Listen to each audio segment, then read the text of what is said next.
Berebut Raden Gatra. Sebuah bayangan melesat langsung merangsek menyerang dengan jurus ganas. Raden Kuning segera melompat mundur ke belakang sambil meladeni jurus si penyerang. Menghadapi serangan ganas itu, Raden Kuning terlihat tenang. Ia memainkan jurus langkah ajaib sehingga penyerangnya hingga puluhan jurus belum mampu menyentuh kulitnya. Anak muda, jangan engkau main kucing-kucingan dengan jurusmu. Ayo ladeni aku. Kita bertaruh nyawa di sini. Tiba-tiba penyerang menghentikan pukulannya. Semua mata yang ada di sana dapat melihat bahwa penyerang gelap itu adalah seorang nenek berpakaian kebaya, tangannya memegang tongkat berbentuk ular. Nyai Derimas, ucuk dicinta ulam tiba. Telah lama aku mencarimu. Cepat engkau kembalikan putraku. Melihat wajah penyerangnya, Raden Kuning langsung naik pitam. Ia segera mempersiapkan jurus lesus Sing Purun Damel. Tubuh Raden Kuning melesat ke udara dan berputar-putar seperti gasing. Debu dan dedaunan kering ikut berputar mengikuti putaran tubuhnya dan membentuk gulungan angin ribut. Sementara Nyai Derimas menotol tongkatnya ke tanah 3 kali sehingga menimbulkan suara berdebum kencang. Totolan terakhir tongkatnya menancap kokoh di tanah diiringi oleh hentakan tubuhnya yang melesat ke atas duduk bersila di atas tongkat. Dari kepala tongkat yang berukiran kepala ular menyembur uap racun yang kemudian berputar-putar di depan wajahnya.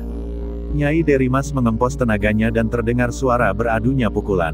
Pangeran Arya Mataram seketika melesat mengelilingi arena pertarungan sehingga bekas bayangan tubuhnya membentuk semacam benteng. Benar saja uap racun dari pukulan Nyai Derimas porak-poranda tersapu pukulan Raden Kuning. Beruntung benteng yang dibuat Pangeran Arya Mataram menahan menyebarnya pukulan racun ke sekitar tempat pertarungan sehingga tidak nyasar melukai orang yang menonton pertarungan. Jahat sekali jurus pukulanmu, Derimas.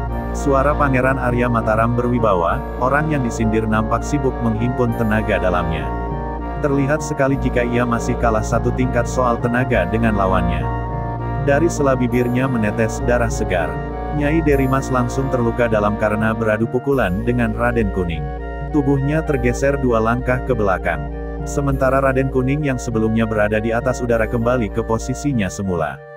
Wajahnya tenang, namun sorot matanya masih memperlihatkan kemarahan. Ia tak bisa melupakan peristiwa penculikan Raden Gatra yang dilakukan di depan mata kepalanya sendiri. Andai saja waktu itu Menterabang tidak melarangnya mengejar, tentu saat itu ia akan mengadu nyawa dengan Nyai Derimas dan Belingis. Aku mengaku kalah, pria kuning. Tak disangka aku yang telah malang melintang di Palembang ini dikalahkan dengan satu pukulan oleh anak muda sepertimu. Nyai Derimas menjura hormat kepada lawannya. Aih, janganlah merendah seperti itu, orang tua. Aku yang muda yang seharusnya memberi hormat kepadamu. Raden Kuning tiba-tiba berubah lunak. Ia berjalan menghampiri lawannya dan membungkukkan badan menjura. Hehehehe, rasakan pukulan racun ularku ini anak muda. Nyai Derimas memukul lawannya dengan pukulan tongkat ular. Raden Kuning yang tak siap menghindar terkena pukulan tongkat di bagian pundak kirinya. Ia terpental 2 depak ke sebelah kanan.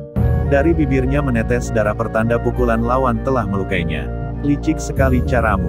Engkau menghipnotisku sehingga aku terpedaya. Dasar nenek iblis. Ai, pukulanmu ini beracun. Raden Kuning segera melolos Kiai Layon. Keris sakti itu langsung ditempelkannya ke bagian pundaknya yang terluka. Darah kental berwarna hitam tersedot keris. Sependidih air, warna luka yang menghitam itu berangsur berubah merah. Keadaan kali ini imbang. Keduanya sama-sama terluka. Siapa yang berani melukai istriku? Hayo bersujud di hadapanku. Biar kupukul pantatmu agar engkau kapok. Tiba di tempat itu telah muncul pria tua cebol. Ya, orang itu adalah Belingis, suami dari Nyai Derimas. Ai, kalian sepasang suami istri ini tidak lagi menghargai aku sebagai tuan rumah rupanya.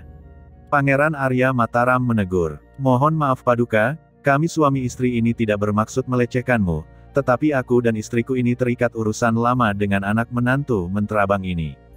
Biarkan kami menyelesaikan urusan kami terlebih dahulu. Aku mohon perkenanmu. Belingis menjura hormat. Pangeran Arya Mataram tak bisa lagi beralasan untuk mencegah terjadinya pertarungan lanjutan. Meskipun agak khawatir dengan luka yang diderita Raden Kuning, tetapi ia yakin keponakannya itu masih mampu mempertahankan diri dengan ilmu kepandaiannya. Baiklah, jika kalian ingin menyelesaikan urusan lama, aku tidak mengganggu. Tetapi baiknya sebelum kalian melanjutkan pertarungan harus ada kepastian tentang di mana keberadaan cucuku Raden Gatra. Kali ini suara Pangeran Arya Mataram kembali mentereng. Ia sengaja menekankan bahwa anak yang diculik oleh pasangan suami istri aneh itu adalah cucunya. Suit-suit. Belingis memasukkan jari tangannya ke mulut sehingga menimbulkan suara bersuitan. Tak lama melompat seorang anak kecil berusia 2 tahun ke arena pertarungan. Bocah laki-laki itu tampan sekali dan berperawakan tegap. Tinggi badannya sudah setara anak berusia 5 tahunan. Ia menyeringai memperlihatkan giginya yang belum tumbuh sempurna. Ayo ke sini, cucuku. Lihat siapa orang yang ada di sini. Ia mendekat ke arah Belingis. Pandangannya menatap tajam ke arah Raden Kuning. Nampak anak kecil itu ragu-ragu ketika dilihatnya sang ayah berteriak histeris memanggil namanya. Raden Gatra. Ayah merindukanmu, Ger. Ayo ke sini peluk ayahmu ini. Raden Kuning tak tahan menahan harunya. Kedua bola matanya berkaca-kaca. Tetapi anak yang dipanggilnya tak juga kunjung menghampirinya. Engkau apakan anakku, cebol? Mengapa ia tak lagi mengenali ayahnya sendiri? Raden Kuning menghardik marah. Aku tidak melakukan apa-apa. Kalian lihat sendiri. Ia lebih memilih aku kakeknya daripada pria berkulit kuning yang mengaku-ngaku ayahnya itu. Belingis terbahak. Dari nada suaranya nampak sekali jika ia tengah berupaya membuat musuhnya marah. Engkau memang orang tua tak tahu diuntung. Yang mulia Pangeran Arya Mataram. Tolong amankan cucumu dari tangan orang jahat ini. Biar aku beradu nyawa dengannya. Raden Kuning kali ini benar-benar tersulut hawa amarah. Belum pernah ia naik pitam seperti ini. Segera dihimpunnya tenaga semesta. Kali ini Raden Kuning sepertinya ingin memperdaya lawan dengan menyedot tenaganya. Ia memasang kuda-kuda jurus bumi. Jika engkau bisa mengalahkan kami hidup atau mati, maka perjanjian kami dengan Menterabang kami nyatakan pupus.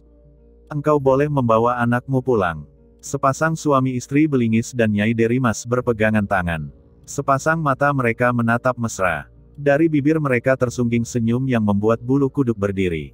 Tangan kiri Belingis menempel di tangan kanan Nyai Derimas sedangkan tangan mereka yang lain menghimpun tenaga dan melontarkan pukulan maut penganten sakit hati.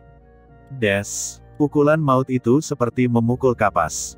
Tubuh Raden Kuning yang dipenuhi tenaga semesta menampung tenaga pukulan maut lawan. Ketiga orang yang beradu nyawa hidup dan mati itu sama-sama menahan nafas. Beberapa kali tenaga mereka menyentuh dasar tenaga bumi. Tetapi berkali-kali pula Raden Kuning berhasil menyedot tenaga mereka. Di tengah pertarungan hidup dan mati itu, semua mata memandang fokus ke arah pertarungan. Mereka luput memperhatikan Raden Gatra yang ternyata melompat ke arah pertarungan hidup mati itu. Dengan cepat anak kecil berusia 2 tahun. Itu menggunakan kedua tangannya yang mungil melerai adu tenaga dalam yang mungkin berujung maut tersebut. Raden Gatra, jangan Pangeran Arya Mataram terlambat mencegah. Raden Gatra sudah terlanjur memisahkan mereka.